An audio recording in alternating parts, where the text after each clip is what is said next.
রহমতুল্লাহি ওয়া বারাকাতুহু। দর্শক, আমি চলে আসলাম আজকের ভিডিওতে আমার ফিশারি দেখানোর জন্য। আমি প্রায় এক সপ্তাহে আসি নাই। এক সপ্তাহের ভিতরে প্রচুর পরিমাণ পানি বাড়ছে। দেখেন, বৃষ্টির পানি পাড়ে আর পাথরে মাঠে সমান। তো আমার ফিশারিতে মনে হয় মাছ নাই, চলে গেছে সব বাইরে। তারপরও আমি যেই জায়গায় একটা কাঠা আছে, মানে পাড় কাঠা আছে, ওইখানে যাই, দেখি কি অবস্থা।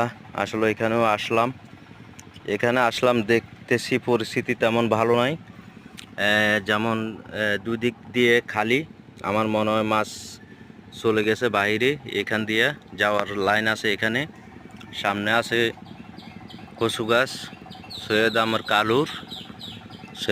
কালুর কচু গাছ। এই কচু গাছে যদি কিছু ঠেকাইতে পারে ঠেকাইছে, আর নতুবা আমার মাছ সব চলে গেছে। আমার ফিশারির মাছ সব বাইরে চলে গেছে।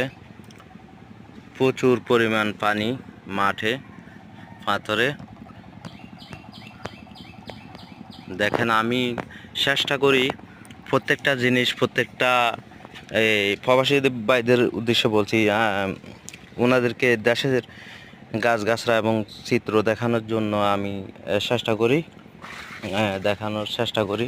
দেখেন আপনারা, এখানে আবার